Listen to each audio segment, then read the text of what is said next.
Why was her name missing from the list? The question beat against Rebecca Hayes's temples as she stood in the early morning air outside the naval base at Virginia Beach.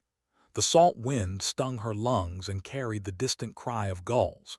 In her hand lay an invitation, edges creased, the ink slightly faded from years of moving between assignments. She had ironed it flat the night before, smoothing it like a uniform, telling herself she belonged. Now the young guard at the gate lowered his iPad and looked at her with polite regret. "I'm sorry, ma'am, you're not on the list." The words cut sharper than a reprimand. Rebecca blinked once, steady, but her stomach hollowed. She angled her body so he wouldn't see the way her knuckles whitened around the paper. Through the security glass she could see the hall beyond, banners unfurling from rafters, brass gleaming, families gliding through as if carried on a tide of tradition. Her brother Michael's immaculate white uniform caught the light like a beacon. Cameras clicked. He laughed easily, shaking hands with admirals. Her father stood near him, posture rigid, his expression the polished mask he wore in public. For a heartbeat his eyes flicked to her, then slid past as if she were a stranger waiting for a bus. He didn't even need to speak. That glance told her everything. She wasn't supposed to be here. Rebecca exhaled slowly through her nose.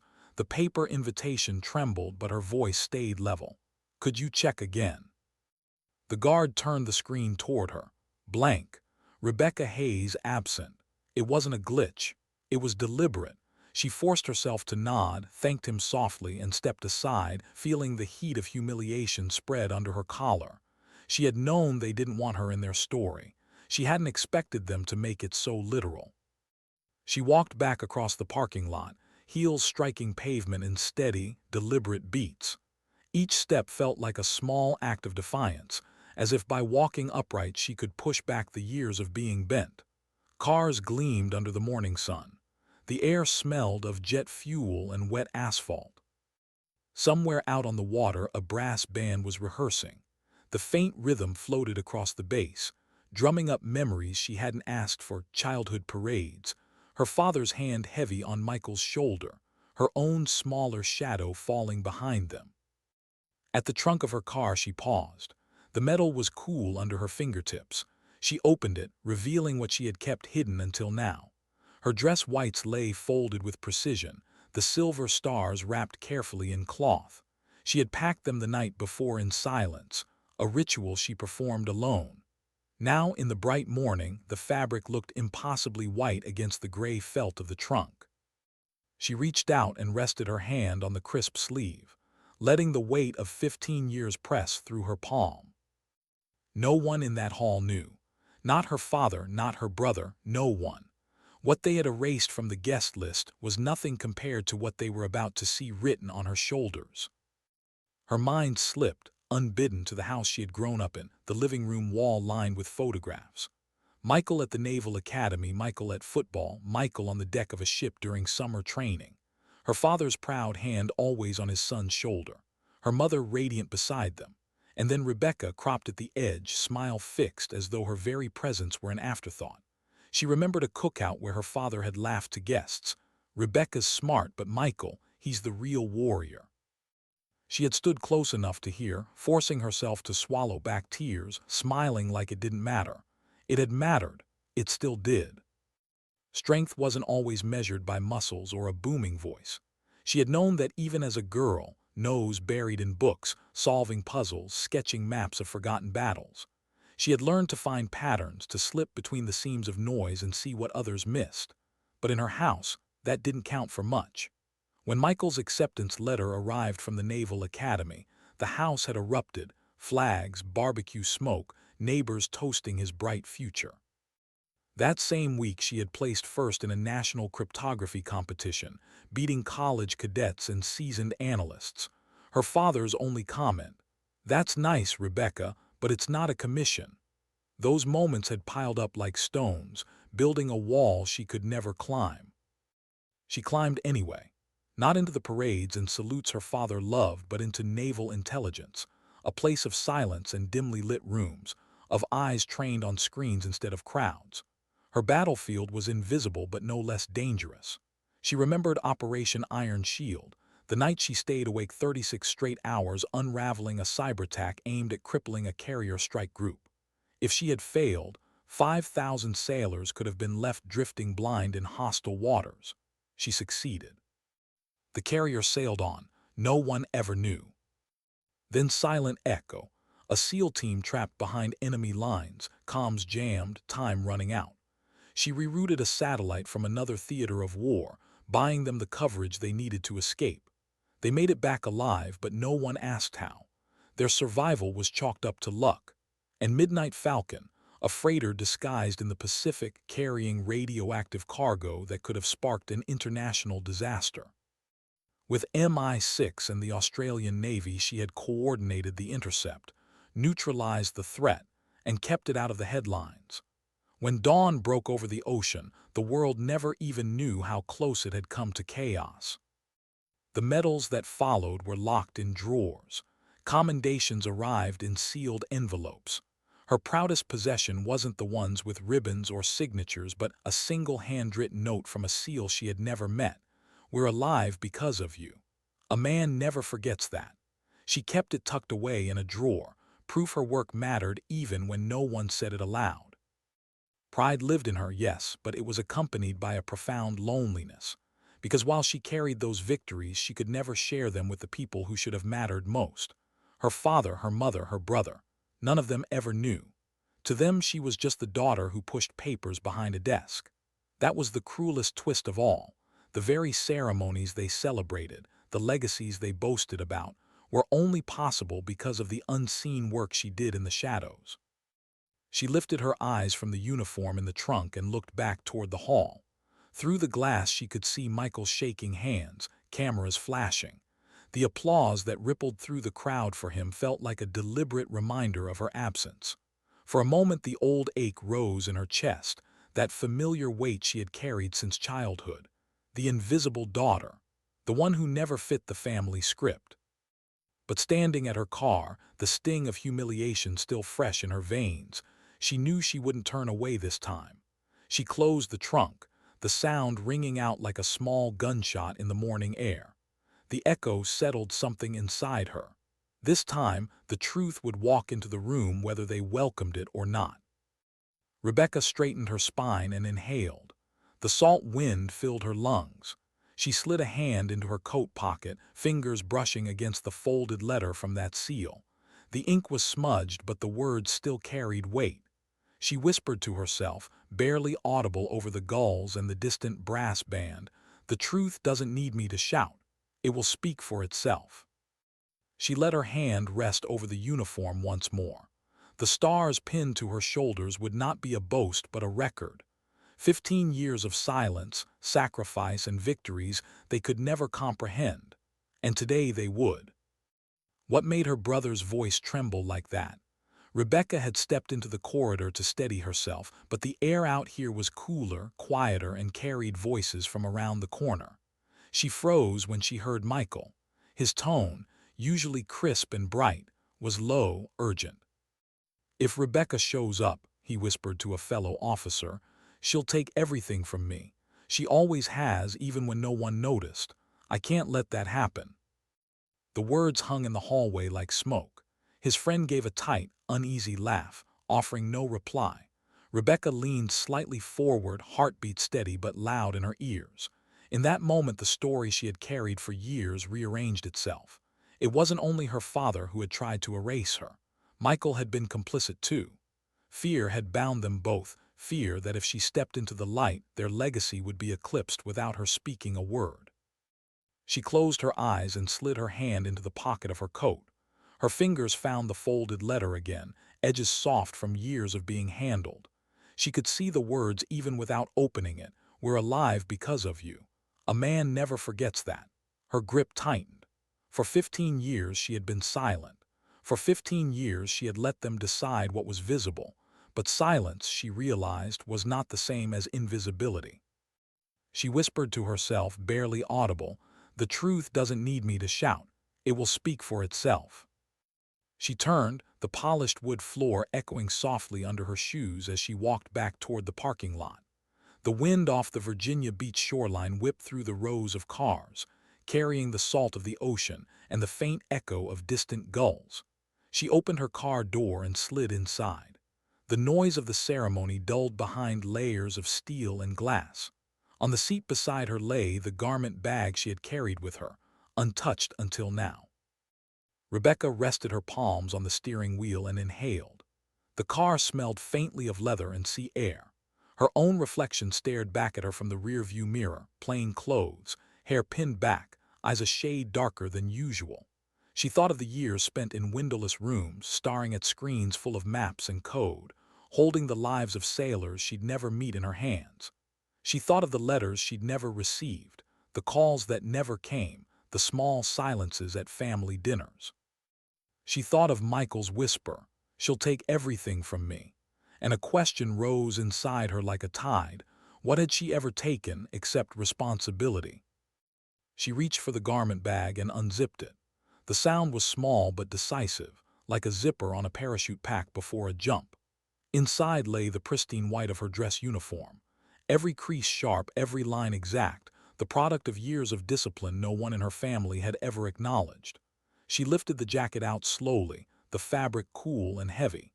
She buttoned each clasp deliberately, as if fastening every slight, every dismissal, every wound she had carried. 15 years of silence and sacrifice sealed into fabric. When she pinned the 3 polished silver stars onto her shoulders, the weight settled differently, not as a burden, but as proof. She caught her reflection again in the mirror. Gone was the woman who had been erased from family photographs, written out of stories, left standing at the gate like a stranger. The face staring back at her was Rear Admiral Rebecca Hayes, and there was no mistaking her. Her phone vibrated on the console, the screen flashing with a secure coded message. She opened it quickly. "We know they didn't invite you. Remember, your presence matters more than they want to admit." The words tightened her chest. Her superiors knew. They saw. They wanted her there, even when her own blood didn't. Rebecca let the phone fall back to the seat. She placed one hand briefly over the stars on her shoulder and whispered, "Not for revenge, but to step into the light." The car's interior fell silent, save for the wind outside. For a long moment she sat motionless, feeling the fabric against her skin, the weight of her own name settling on her shoulders like a mantle she had earned. What would happen when she walked back inside? She imagined the hall, the banners, the polished brass, the master of ceremonies reading from his script, the rows of uniforms. She imagined Michael at the front, smiling for cameras. She imagined her father, glass of wine in hand, secure in his story. And then she imagined the sound of chairs scraping back, one by one, until the hall shook with a different kind of recognition. The thought steadied her pulse. She opened the car door. The wind caught the edge of her cover as she stepped out, carrying with it the faint cry of gulls and the smell of the ocean. The concrete under her heels felt solid, grounding. She walked toward the building, each step measured, heels striking with the steady beat of a drum. The security guard at the gate straightened instinctively as she approached, his eyes flicking from her stars to her face. For a split second he seemed unsure whether to salute or speak. Rebecca gave him a small nod, not unkind, and passed through. Inside, the air was heavy with ceremony. The master of ceremonies' voice rang out with rehearsed dignity, framing her father's life as a triumph. The audience sat perfectly still, 100 uniforms in sharp rows, every breath synchronized in silence. Banners hung from the high ceiling. Medals gleamed under the lights. Every detail screamed tradition and pride. But the script had a hole in it now, a space where her name should have been. Rebecca paused just inside the doors, her hand on the brass handle. She could feel the weight of every eye at her back, though no one had turned yet. The polished wood floor stretched ahead of her like a stage. For a heartbeat she remembered being a girl again, peeking from the hallway at her father's parties, the smell of cigars and whiskey, the sound of men laughing over war stories she wasn't allowed to hear. She remembered her mother's gentle hand on her shoulder, guiding her away. Let them have their time, Rebecca. Always let them have their time. But time, she realized, was not something she could give away anymore. She had earned her own. She stepped forward. The sound of the doors swinging shut behind her carried farther than she expected, a ripple through the quiet. Heads began to turn, conversations faltered. At first no one quite believed what they were seeing. She walked down the center aisle, each step unhurried, the silver stars on her shoulders glinting under the chandeliers. She didn't wave. She didn't smile. She simply advanced, steady heels echoing like the toll of a bell. One by one, eyes widened. A murmur rose at the back of the hall. "Is that?" someone whispered. Another voice lower, "It can't be." The master of ceremonies stumbled over his next line, glancing up, script trembling in his hands. Rebecca kept walking, the distance between her and the front row shrinking with each step. She could see Michael now, his smile faltering, his shoulders tensing. She could see her father, glass of wine lifted mid-toast, face pale, eyes narrowing. And then from somewhere to her left, a chair scraped back. A man stood, a seal older than most, his face lined, his bearing unmistakable. He had been there on silent echo, the mission where her decisions had saved his team. His voice cut through the silence, deep and steady. "Admiral Hayes." For a split second the hall froze. Then the wave began. One by one, then all at once, 300 SEALs rose to their feet. The thunder of their chairs echoed like cannon fire, rolling across the hall, shaking the walls, rattling the chandeliers. The master of ceremonies' microphone slipped from his grip and crashed against the floor with a piercing shriek. He stood paralyzed, his script suddenly meaningless. Rebecca kept walking, unhurried, her steps echoing like the toll of a bell. Every pair of eyes in the room followed, drawn not by demand but by truth. The hall had been their stage, their legacy, their story. But with every step she took, it was rewritten. She didn't stop until she reached the front row. She paused, turned, and lowered herself gracefully into an empty seat. The act alone shifted the balance of the entire room. She didn't need a microphone or a speech. The truth was already written across the 3 silver stars that caught every eye. What happens after a room goes still? For a heartbeat, the only sound was breathing, 100 lungs held at once. Rebecca sat back straight, palms resting lightly on her knees, the 3 silver stars on her shoulders catching light like small, steady flames. She didn't turn her head. She didn't need to. She could feel the shift ripple outward from the front row, across tables of white uniforms and glittering medals, all the way to the farthest corner where junior officers sat frozen mid-applause. The hall had become a held breath. The first to move was a vice admiral with a chest full of ribbons. He rose from his chair slowly, as if standing in the presence of a living contradiction, then stepped forward. His handshake was firm, his eyes bright but unreadable. "It's good to finally meet the name behind those reports," he said quietly, meant for her alone. His tone carried the weight of things unsaid, years of classified acknowledgments, the gratitude of commands that had never been able to thank her publicly. Another followed, and then another. Senior officers approached one by one, each handshake deliberate, a word or two pitched low. "Your work saved thousands. If it weren't for you, we wouldn't even be here." Their faces, lined by sea, wind, and command, were earnest. The recognition she had been denied for years arrived without ceremony, without microphones, without cameras, a series of small, human gestures. She accepted each one with a nod, no smile, her posture calm. Inside, something fragile loosened, a cord drawn tight for 15 years beginning to ease. From the corner of her vision she saw her father. He hadn't moved. The glass of wine trembled slightly in his hand, as though he couldn't decide whether to hold on or let it fall. His jaw worked once, no words. His eyes traced the stars on her shoulders, then flicked to the admiral's shaking her hand. The mask he had worn for decades, authority, certainty, pride, cracked, revealing something raw beneath. Not anger, not even shame, something closer to awe and fear of it. Michael sat hunched forward, gaze fixed on the floor, his hands clasped between his knees, knuckles white. He looked like a man whose scaffolding had been stripped away. The boy groomed to be the heir to the Hayes name, the brother who had whispered she would take everything from him, now faced with the fact that she already had, not by taking but by earning. His lips parted as if to speak, but no sound came. Rebecca kept her eyes forward. This moment was not about confrontation. It was about presence.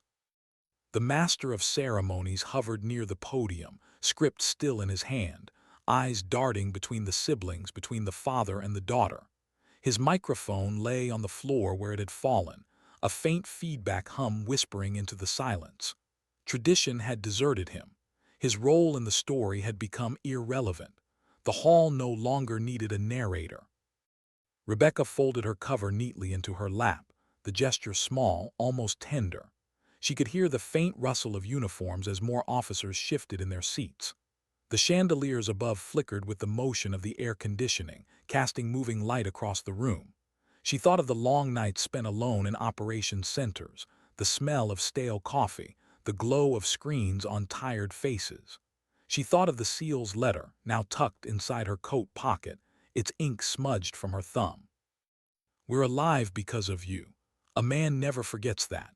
The words rose again in her mind, but this time they felt less like a secret and more like a chorus echoing through the hall. And then it came, not prompted by the master of ceremonies, not cued by tradition. A single clap hesitant from somewhere near the back, then another, then a swell. Applause rose in waves, rolling forward like surf breaking on shore. It wasn't the polite, rhythmic applause of military ceremonies. It was rougher, warmer, pulled from the audience by something they could no longer deny. For the first time in her life, Rebecca felt sound move toward her instead of past her. It filled the hall, settled around her shoulders with the same weight as the stars pinned there. She didn't rise, she didn't bow. She sat, letting the sound wash over her. Inside her, pride and grief braided together. Pride for the work she had done, grief for the years it had been invisible. Pride for the woman she had become, grief for the girl who had been cropped out of photographs.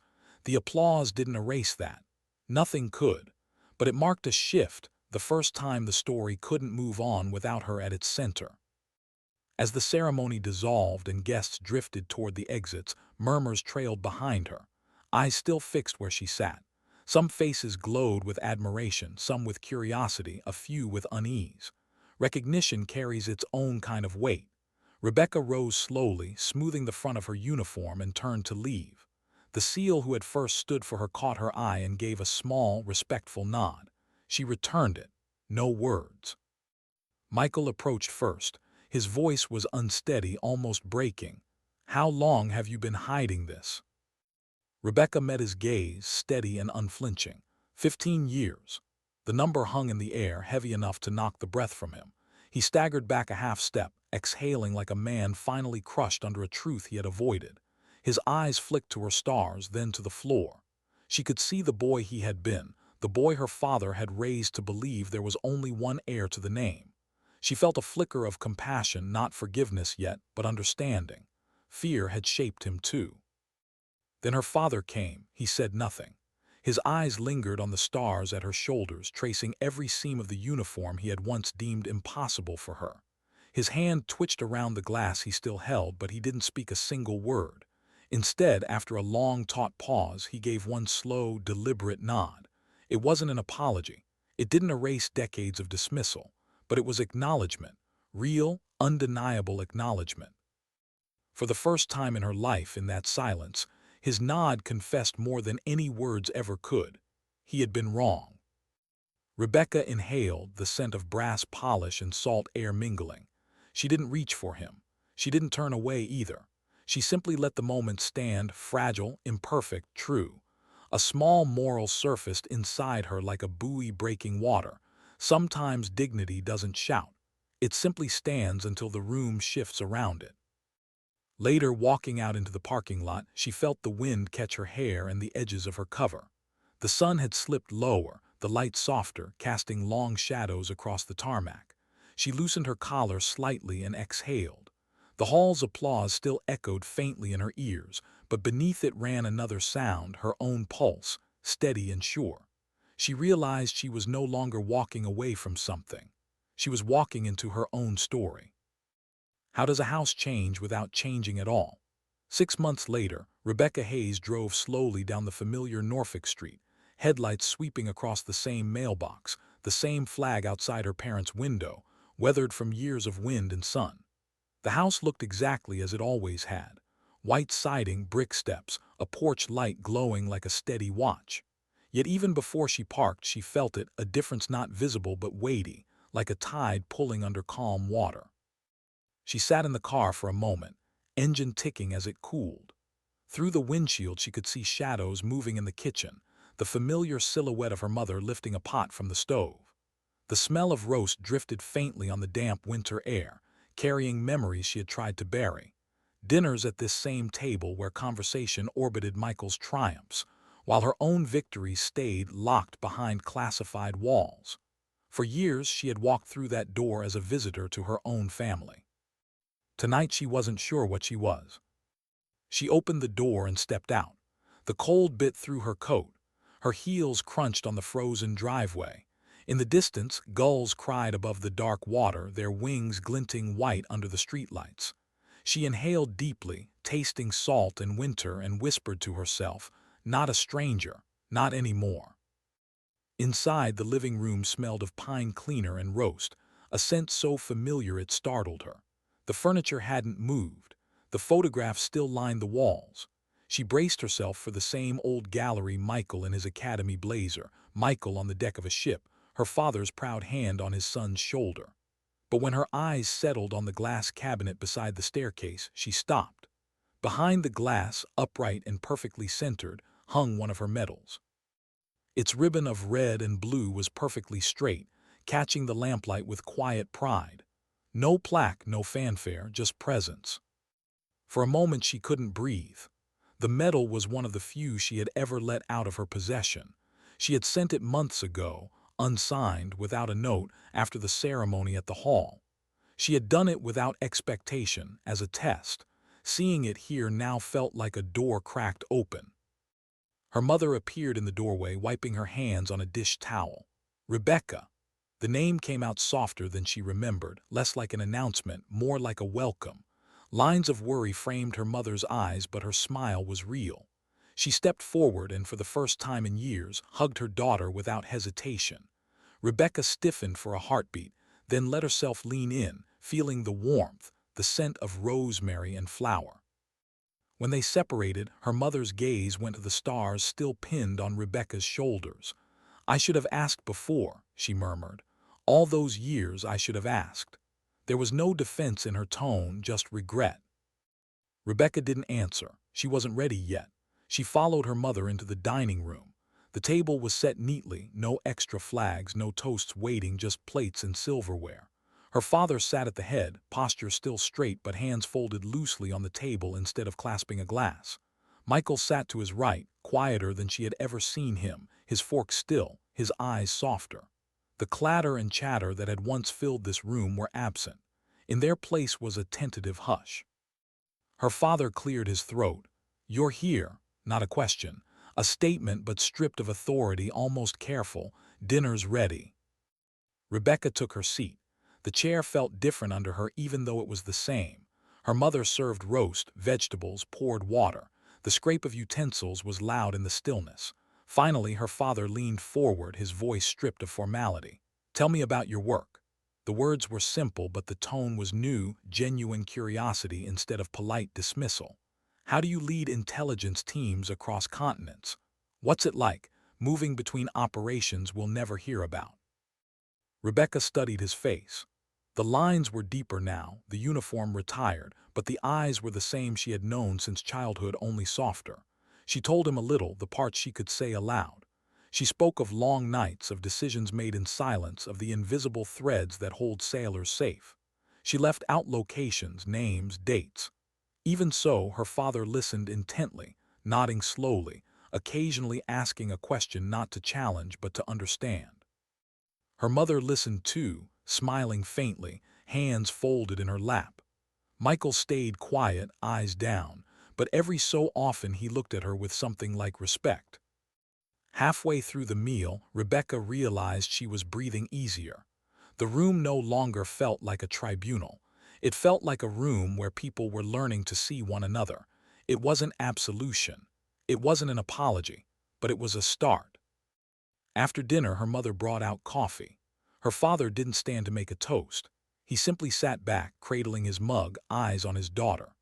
The metal in the cabinet caught the light again, a small signal. Rebecca sipped her coffee, the bitter warmth grounding her. She remembered the girl who had once stood at the edge of family photos, cropped and smiling. She thought of the 15 years of missions, of nights alone in operation centers, of letters folded and refolded in a coat pocket.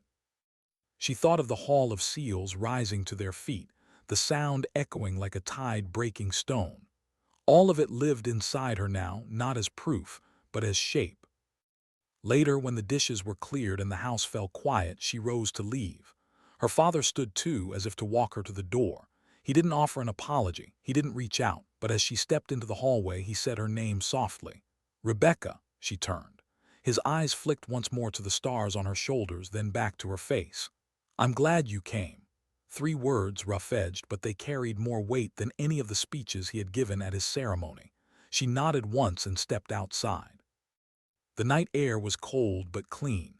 She walked to her car slowly, heels clicking on the walkway. Above, the Virginia sky stretched dark and clear, stars pricking the horizon.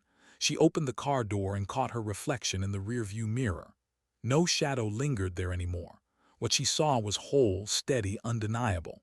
She smiled and whispered to herself, "The greatest acknowledgement never came from them. It was always within me, and today I claimed it."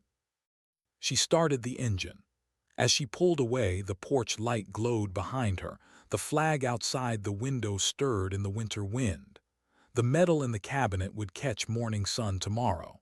The house would look the same, but inside its walls the story had shifted. Driving beneath the dark Norfolk sky, Rebecca felt a quiet unlike any she had known before. Not the silence of erasure, the silence of arrival.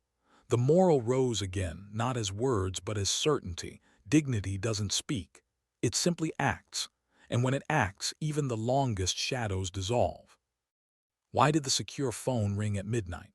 Rebecca Hayes lay half asleep in the apartment she'd taken near the Norfolk waterfront, the muted roar of the Atlantic sliding in through a cracked window. For 6 months she'd lived in a rhythm she barely recognized. Daylight, family dinners that weren't battles, work she could actually talk about with other flag officers. The metal in her parents' cabinet had become a kind of quiet proof. And then, in the blue-gray darkness, her encrypted line buzzed.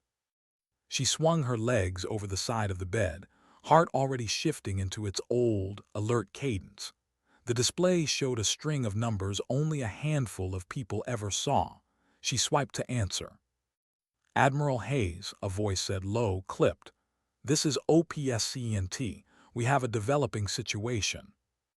Rebecca's fingers tightened around the handset. "Give me the outline." Unmanned freighter flagged out of Liberia, transponder spoofing a U.S. relief ship. It's drifting toward an Allied carrier group in the North Atlantic. Cargo unknown. No response to hails. Classified intelligence suggests someone's trying to use it as a Trojan horse. A pause. Your name came up immediately. Rebecca pressed the phone to her shoulder and reached for the small lamp on the nightstand. Light bloomed across her desk, catching on a framed photograph of a coastline she'd taken on leave. "Who's on scene?" "Task Force Sentinel. Commander M. Hayes is currently serving as their interim intel lead." Another pause, deliberate. "He requested you not be brought in." Her pulse ticked once hard. "But you are bringing me in." "Yes, ma'am, we don't have a choice." She hung up and sat for a moment, staring at the wall. The name she hadn't spoken aloud, Michael, hung between her and the dark. She thought of the nod her father had given her at the house, the quiet dinner since. She thought of Michael's eyes at the table, softer, but still guarded. And now he was in the middle of a live operation that might become an international incident. She stood, moving automatically, uniform, cover, case file. The weight of her stars felt different now. Not a weapon, not armor, proof, responsibility. She whispered to herself, duty first, recognition second. The words steadied her. An hour later she was aboard a transport jet slicing through pre-dawn clouds. The cabin lights were dim, rows of faces bent over tablets, satellite feeds flickering. Rebecca sat at the head of a narrow conference table, scanning a live map projected onto the bulkhead.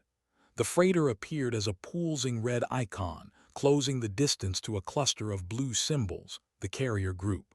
Current estimates, 6 hours until contact. She flipped through the intelligence packet. The ship had sailed from a Black Sea port under an assumed name. No crew manifests.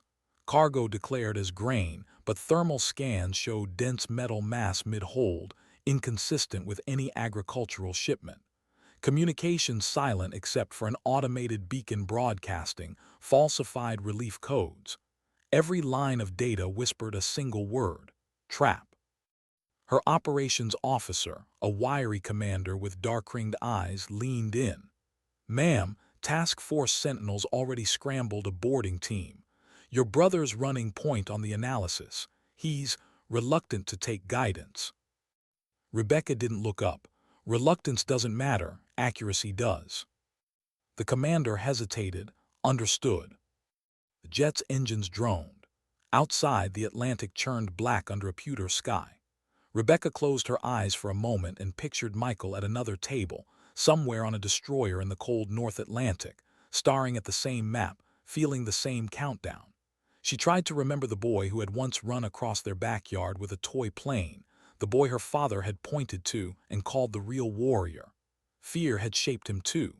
She wondered if he still believed she was here to take something from him. When she opened her eyes again, the freighter had crept closer on the display. Her gut told her the cargo wasn't explosives, at least not in the conventional sense. The heat signature was wrong. It looked like shielded electronics, heavy, power-hungry, a jamming core, a cyber weapon physically delivered to a carrier's network, something designed to blind, not blow. She tapped the screen. "We're not just dealing with a bomb, we're dealing with a breach." Her ops officer frowned. "You're suggesting—" "I'm saying if we let that hull get within line of sight of the carrier's arrays, we may lose comms fleet-wide. And if we lose comms, we're blind in a crowded ocean." She straightened. "Patch me through to Task Force Sentinel." A beat later, Michael's face filled the monitor, grainy, shipboard lighting casting hard angles across his features. His uniform was rumpled. A headset hung crooked around his neck. His eyes flicked to the stars on her shoulders before he looked away. "Admiral," he said stiffly. "Commander," she returned. He swallowed.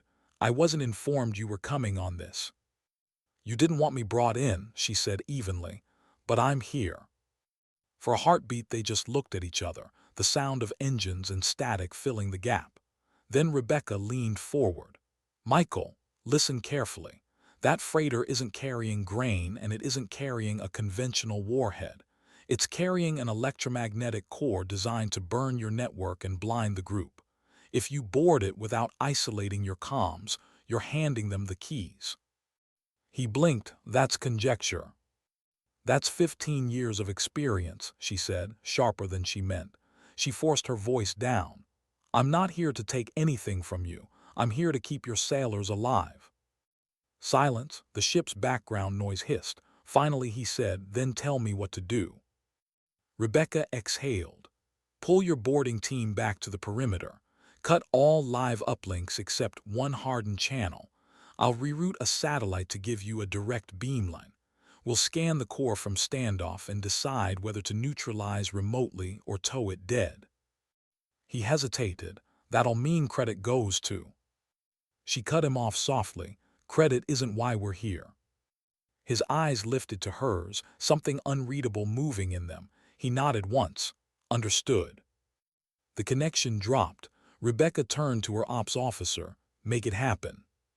For the next 2 hours, the transport jet became a rolling command post. Rebecca issued coordinates, reconfigured satellite paths, built an impromptu firewall of bandwidth around the carrier group. Outside, dawn cracked the horizon, bleeding pale gold over black waves. Inside, her team worked in murmurs, eyes flicking to her for direction. She gave it calmly, the way she wished someone had given it to her when she was younger. On the destroyer, Michael's team executed the plan. The freighter drifted at a cautious distance, its beacon still pulsing fake relief codes. The boarding craft circled but held back. The satellite feed Rebecca had rerouted painted a clearer picture. Mid-hold, shielded cylinders wired together like a heart.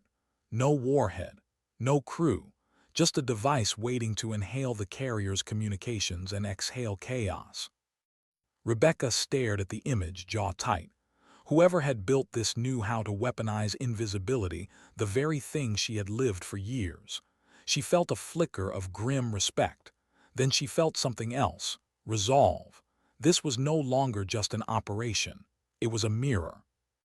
"Ma'am," her ops officer said quietly, "we've isolated the uplink, ready for your command." She tapped the console. "Initiate burn on the beacon. Push false coordinates back into its core. Make it think it's still on course while we tow it dead." Commands flashed. Satellites shifted. The freighter's beacon flickered, then steadied. Tugs moved in, magnetic grapples locking. Slowly, silently, the Trojan ship was pulled away from the carrier group, blind and deaf. On the monitor, Michael reappeared. His voice was steadier now. "It's working. We've got it under control." Rebecca allowed herself a small nod. "Good. Finish the tow to the secure port. Contain and disassemble. File your report through Fleet Intel. I'll clear the classification barrier for your team." He hesitated again. "Rebecca," he rarely used her name, "thank you." She met his eyes. "You did the right thing, Michael. That's what matters." For a moment they simply looked at each other across 1,000 miles of sea and sky. Then he gave a brief, almost awkward salute before the feed cut. Rebecca leaned back in her seat, the hum of the jet filling the quiet. Her hands were steady on the armrests. Outside the window the Atlantic rolled, sun climbing higher. She felt tired, but not the old kind of tired. Not invisible, just spent like a runner after a finish line. She thought of the moral she'd been circling for months. That dignity doesn't need a stage. It needs only the work. Yet she also understood something new as she watched the ocean glitter. Recognition isn't always applause in a hall. Sometimes it's a brother saying thank you through a grainy feed. She closed her eyes and let the hum of the engines carry her. Another mission done. Another life, many lives still intact. The weight of her stars felt lighter now, not because they mattered less, but because she no longer carried them alone. Why did the sea feel different now? 2 days after the freighter had been towed into a secure port in Iceland, Rebecca stood on the deck of the destroyer Sentinel, cold wind biting through her coat, eyes on the dark horizon. Spray snapped off the bow like shards of glass. In the distance the Trojan ship sat moored, silent and hulking, its false relief flag torn by gusts. Below decks, engineers in Tyvek suits swarmed over the shielded core, cataloging every circuit. For once she wasn't behind a screen. She had come here herself. She heard boots behind her. Michael. His footfalls were slower than she remembered, less certain. He stopped a meter away, hands on the rail, staring at the same horizon. "You didn't have to fly out here," he said. "I did," she answered softly. "This wasn't finished." For a moment neither of them spoke. The wind filled the gap. Rebecca could feel him fighting the urge to turn, to say something rehearsed. She stayed silent, letting him wrestle with it. Finally he said, "I read the decrypted logs from that ship. If it had gotten close enough," he shook his head, "we would have been blind, vulnerable." "You would have been targets," she said, "every ship in the group." He exhaled. "I should have seen it. I didn't. You did." "That's why we have teams," she said, eyes still on the horizon. "No one sees everything alone." Michael let out a short, bitter laugh. "Except you. You always saw more than the rest of us. We just didn't want to believe it." Rebecca turned slightly, the wind snapping her hair loose from its pin. "You were afraid I'd take something from you." He flinched but didn't deny it. "I was. I thought if people knew what you were doing, there'd be nothing left for me." "And now?" He finally met her eyes. The look there was raw, not defensive. "Now I think, maybe we were both cheated, you of recognition, me of the chance to stand beside you instead of against you." A gull wheeled overhead, its cry lost in the wind. Rebecca studied her brother's face, the lines of exhaustion, the pinch of shame. She felt the old anger stir, then fade. Anger had kept her moving, but it wouldn't build what came next. "I didn't want to eclipse you, Michael," she said quietly. "I just wanted to serve." He stared at the deck. "I know that now," a pause, "and I'm sorry." The words hung between them, fragile but real. Rebecca felt them land inside her like a stone dropping into deep water, ripples spreading. She nodded once. "We can start from here." He gave a small, almost uncertain smile. "We." "We," she confirmed.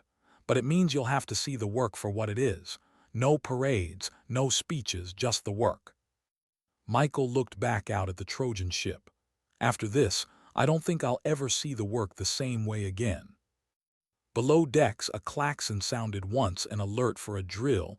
Nothing more, but the sound jolted Rebecca back to the present. She had a briefing with the engineers in 10 minutes. She started toward the hatch, then paused and glanced over her shoulder. "Walk with me." He fell in beside her. They moved through narrow corridors, past sailors who straightened instinctively as she passed. Michael noticed it, too, the way their eyes flicked to her stars, the nods of respect. Once he might have bristled. Now he seemed thoughtful, watching quietly. In the engineering bay, the core loomed a lattice of shielded cylinders, cables snaking like veins. One of the technicians, an Australian liaison, saluted. "Admiral Hayes, Commander Hayes." She briefed them quickly. The device was a hybrid, part jamming array, part cyber injection platform, capable of mimicking Allied signals to spread itself through a fleet like a virus. It had been hours from activation. Rebecca listened, asked a few pointed questions, then dismissed the team. As they filed out, Michael lingered, eyes on the core. "This is what you've been fighting all these years. Not bombs, not battles, ghosts." She leaned against a support beam, folding her arms. "This is why no one ever knew, because when it works, nothing happens. Ships sail on. Families never find out how close they came." He nodded slowly. "You've been saving people from stories they'll never even hear. That's the job." He looked at her again. "It's a lonely job." "Sometimes," she admitted, "but not always." Silence settled again, but it was different now. Not the silence of avoidance, but the silence of two people beginning to understand each other. Finally, Michael straightened. "When we get back, I'd like to brief the fleet on this with you. Together." Rebecca raised an eyebrow. "Together." He held her gaze. "If you'll let me." She considered it. A small, quiet turning point, not marked by applause but by choice. "All right," she said at last. "Together." That night in a small cabin on the destroyer, Rebecca sat at a narrow desk writing a report. The hum of engines vibrated through the floor. Outside the porthole, the sea was black and endless, stars pricking the horizon. She paused, pen hovering, and thought of the hall in Virginia Beach, the chandeliers, the rising seals. She thought of her father's nod, her mother's hug, Michael's voice saying, "I'm sorry." She thought of the freighter now sitting harmless in port because she and Michael had acted, not competed. She closed her notebook and reached for the folded seal's letter she still carried. The ink was almost gone, but the words were still there.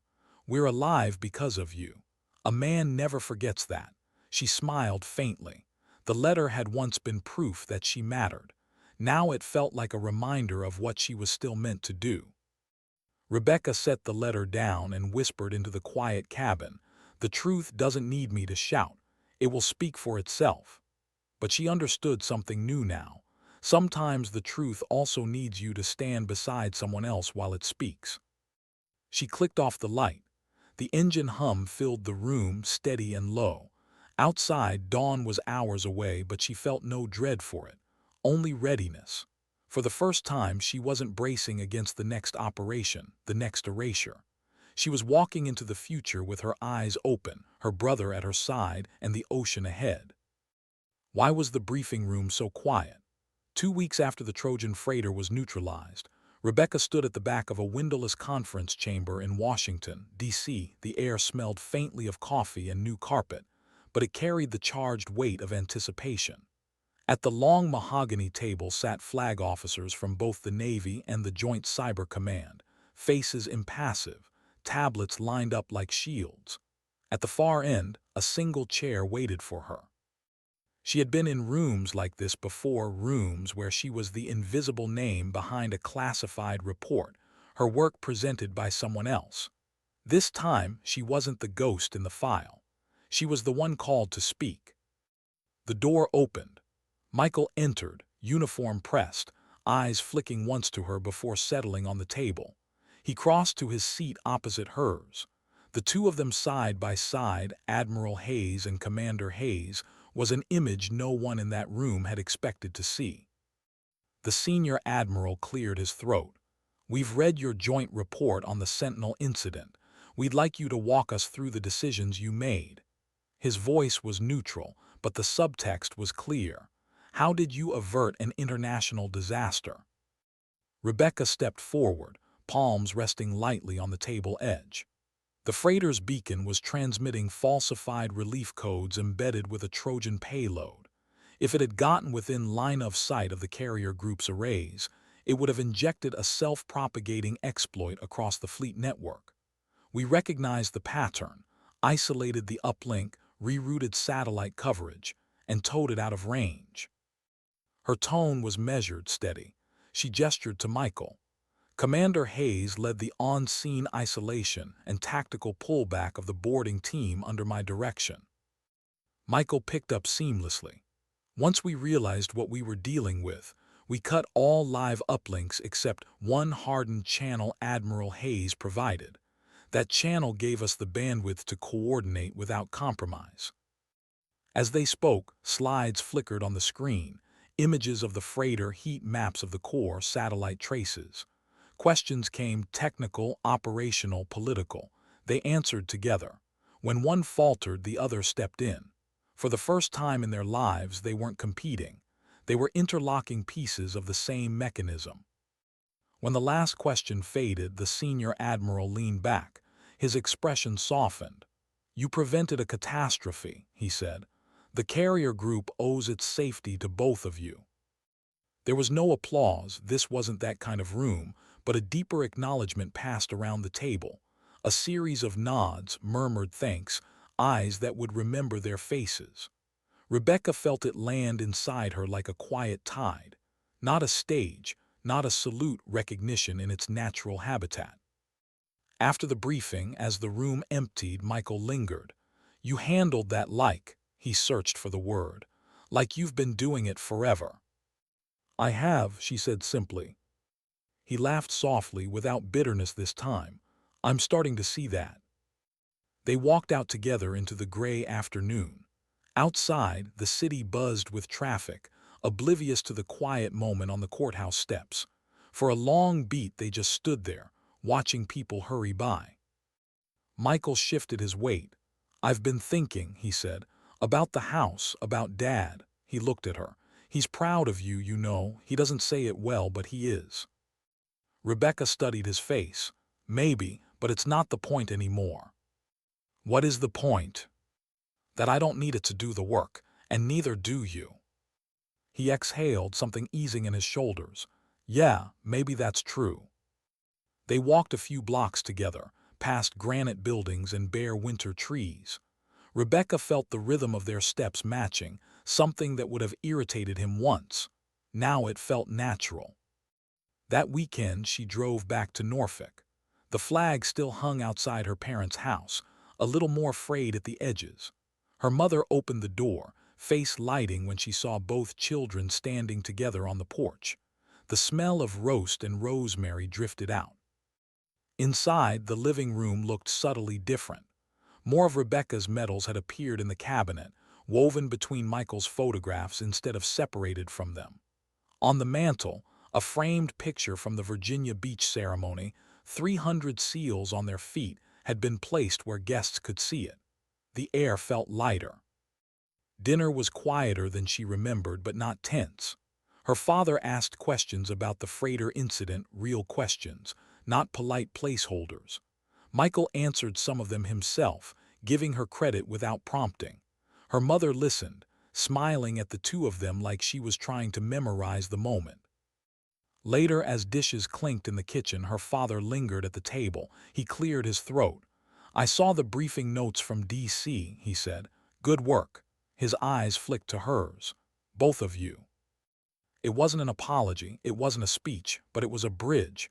Rebecca met his gaze and nodded once. "Thank you." He gave a small, almost imperceptible smile, then rose and carried his plate to the sink, a simple act, but one she couldn't remember seeing before. When she left that night, Michael walked her to the car. The winter air was sharp, stars scattered above the dark trees. He leaned against the fender, hands in his coat pockets. "Next time you're called in," he said, "if there's room for me, I'd like to be there. Not as competition, as backup." Rebecca opened her car door, paused. "Backup works both ways." He nodded. "I know." She slid into the driver's seat, but before she started the engine, she looked at him one more time. The boy she'd grown up with was gone. The man standing there was someone new, still learning, but willing. Driving away beneath the clear Virginia sky, she felt no heaviness, only a strange lightness, as if some ballast she'd carried for years had finally dropped. She thought of the moral that had carried her this far. Dignity doesn't speak, it simply acts. But another line surfaced now, unbidden. Sometimes dignity also stands shoulder to shoulder until another person learns to stand too. The highway opened before her, dark and smooth. She pressed the accelerator gently. In the rearview mirror, the porch light of her parents' house glowed smaller and smaller, but she didn't feel herself shrinking. She felt herself expanding, the road ahead not an escape but a horizon. Why was the dawn so quiet on the carrier deck? Months after the Sentinel incident and the Washington briefing, Rebecca Hayes stood at the edge of the flight deck of a different ship, a massive carrier sliding east under a pale Atlantic sky. Steel stretched away in every direction, dotted with aircraft whose canopies glinted like dark glass. The ocean below rolled a deep winter blue. She had been invited aboard for an inspection tour, technically routine, but she knew why she was here. This was the same carrier group the Trojan freighter had been aimed at. The crew had asked for her by name. She rested her hands lightly on the cold rail and let the wind whip strands of hair across her face. Her breath misted. She closed her eyes for a moment, letting the noise of engines and the smell of fuel pull her back through time, to a girl standing at a cookout forced to swallow tears, to an officer alone in a windowless room rerouting satellites, to an admiral walking down a hall as 300 SEALs rose to their feet. The images flickered, then settled. She opened her eyes again. Ahead of her, the horizon burned faintly gold. Footsteps approached. Michael. He wore his working blues, collar unbuttoned against the wind. Since the incident, they had been working side by side in ways that would have been unthinkable a year ago. He had even transferred into fleet intelligence training to learn the work she did. The rivalry was gone, replaced by something quieter. "Captain wants us in the ready room in 5, he said. "They're giving a short presentation." Rebecca raised an eyebrow. "Presentation?" He shrugged a small smile. "You'll see." They crossed the deck together, ducking under wing tips, the wind flattening their uniforms. Sailors paused and straightened as they passed, some saluting, some simply watching. Rebecca returned nods but didn't slow. The rhythm of their boots on steel matched like a drumbeat. Inside, the ready room was warm, lined with rows of seats. At the front, a projector screen glowed. The room was full: pilots, deck crew, intel analysts. The commanding officer stepped up to the lectern. "We don't normally do this," he said, voice carrying easily. "But Admiral Hayes, Commander Hayes, we wanted to thank you both formally before we get back to business." Rebecca stiffened slightly. Public thanks had never been her goal, but she stayed still. The lights dimmed. On the screen, images appeared: satellite shots of the Trojan freighter, maps of its approach, photographs of the device now dismantled in a secure hangar. But then the slides shifted. A collage of faces filled the screen: sailors from the carrier group, men and women who had been on duty that night. They held up signs, handwritten: "Still here, thanks to you. We made it home." The last frame was a simple message: "We remember." The room was quiet. No applause, just a low murmur, then silence. Rebecca felt something in her chest loosen. She had carried those lives invisibly for so long. Seeing their faces was like feeling weight shift from one shoulder to both. Michael glanced at her, eyes shining. "They wanted you to see it," he murmured. She swallowed, the motion small but visible. "I see it." The commanding officer cleared his throat. "We know you don't do this work for recognition, but you've changed how we think about it. You've shown us what invisible leadership looks like." Rebecca inclined her head. "Thank you, but the credit belongs to the sailors who stayed vigilant." He nodded once, understanding. After the presentation, the room broke into informal conversation. Sailors approached quietly, shaking her hand, some simply nodding.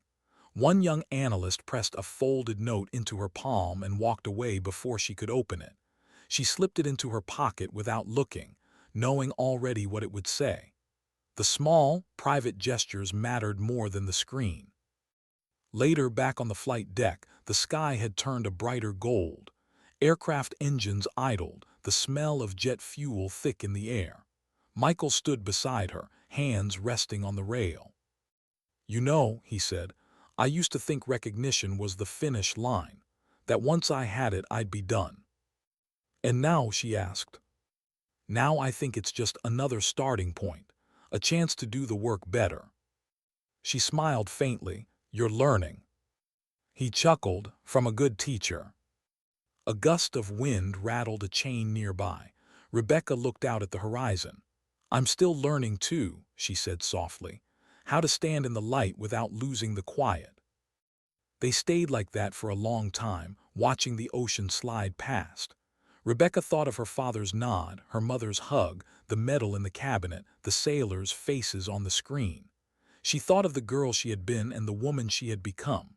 Pride, grief, hope, all braided together but no longer fighting for space. As the carrier cut through the water, a voice crackled over the intercom, routine orders about flight ops. Sailors moved with practiced ease. Rebecca closed her eyes and let the sound wash over her. This was what she had worked for. Not applause, not medals, but the steady hum of lives continuing safely. She drew in a deep breath, the salt air filling her lungs. "Sometimes," she said, half to herself, half to Michael, "dignity doesn't speak. It simply acts, and when it acts, even the longest shadows dissolve." Michael glanced at her. "That sounds like something you've been waiting to say." She gave a small, private smile. "Maybe I have." The ship rolled slightly underfoot. In the east, the sun broke fully above the horizon, casting the deck in bright light. Rebecca straightened, the wind snapping her cover, the silver stars on her shoulders catching the sun. For the first time she felt no need to hide them, no need to explain them. They weren't a burden. They were a record of service, of survival, of the quiet strength that had always been hers. She turned toward the hatch, ready to return to work. Behind her, the ocean stretched endless and blue, the carrier moving forward, carrying with it not just ships and planes, but stories of unseen acts, of quiet leadership, of dignity that had learned to stand in the light. Rebecca walked on, heels steady against the deck, the horizon opening ahead.